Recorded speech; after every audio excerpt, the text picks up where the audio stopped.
U.S. President Donald Trump spoke to his Russian counterpart, President Vladimir Putin, on the Israel-Iran war. And according to Trump, both the leaders agreed that the conflict between Iran and Israel should end. Now, taking to the Truth Social account, Trump said that Russian president felt that the war between Israel and Iran should end, to which Trump responded that he shared similar sentiment about Russia's war in Ukraine. Trump added that the call lasted for an hour and majorly focused on Israel-Iran crisis, while Russia-Ukraine war took a backseat.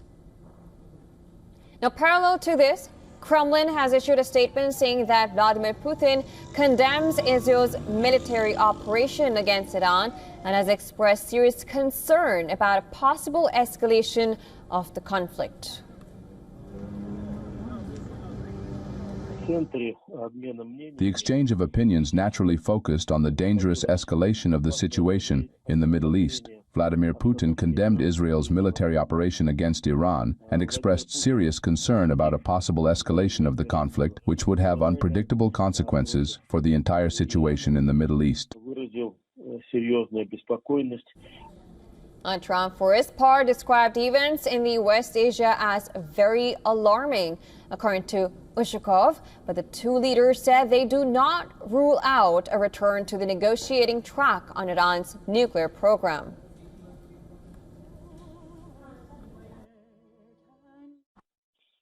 Importantly, both the Russian and the U.S. presidents, despite this complicated situation, do not rule out the return to negotiations on Iranian nuclear program. Ushakov added on Ukraine that Putin told the U.S. leader that Russia was ready to continue negotiations with the Ukrainians after June 22nd. Trump reiterated his interest in a speedy resolution to the conflict. The Kremlin aide said Putin also congratulated Trump on his 79th birthday.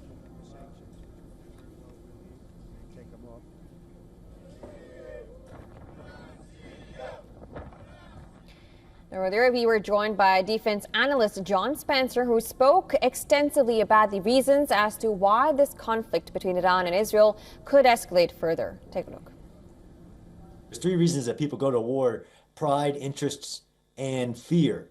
So there is, of course, Iranian Islamic regime in Iran pride, right, of being this hurt. Elimination of 20 senior commanders, the head commander of the military, the head of the IRGC, the head of the Quds Force. There's a lot of pride there.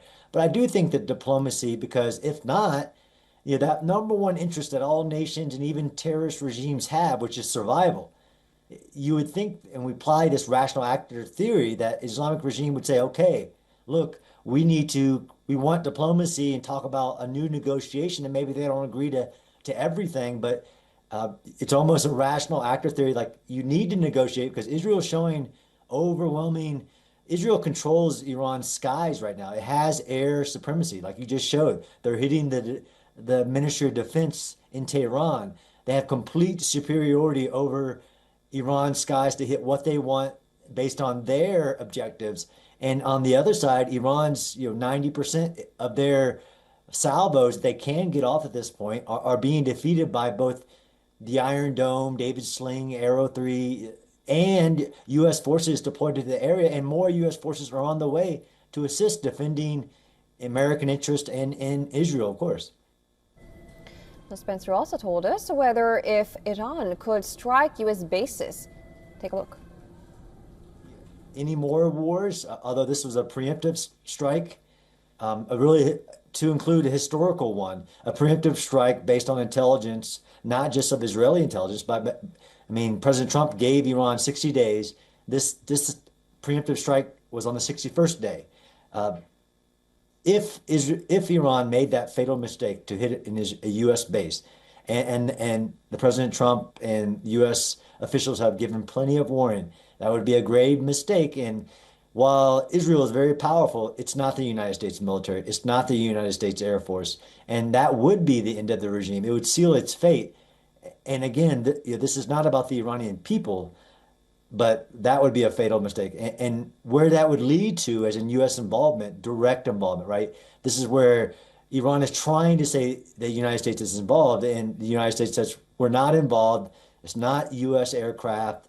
Of course, U.S. are doing defensive operations on the ground. But if that calculus changes, then the whole strategic calculation of this war changes.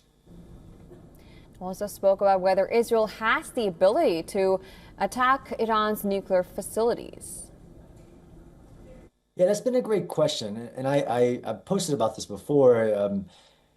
The idea that Israel needs a single bunker busting bomb dropped by a B-2 bomber, it can't do that. Israel has shown in the last 20 months that it has the ability to hit things at deep depth doing something called drilling, where they take a bunker buster munition that might not be able to hit the depth of like Fordo, which is 80 feet plus 200 feet underground, but they have a technique called drilling where they can just drill into the ground because they have air superiority. They don't need a one-shot bunker busting munition. They can like they just killed Mohammed Sinwar in Gaza. They used 50 bunker busting munitions in a matter of 30 seconds all around the site in which the terrorist leader at that time in Gaza was at.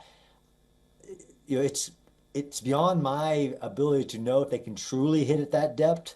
And again, the goal, which is for a military guy, matters. Israel has stated its goal is to the nuclear program back. Right? The ultimate goal is to change the Islamic regime's behavior, not to pursue a nuclear weapon. It isn't to destroy, which leads you to even the sensitivity, the dangers in which the IAEA has been reporting on. Like, if you hit a nuclear site, there is a chance of basically nuclear contamination, as these are centrifuges that are actually trying to enrich uranium. So it's a really complex operation to say, well, can they hit at that depth or not? Of course, you could seal these sites in, basically encapsulate them or basically cover them up, right? If you can't get to the depth.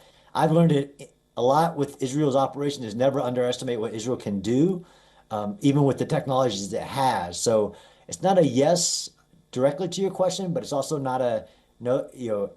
I'm not saying they can't do it without other capabilities.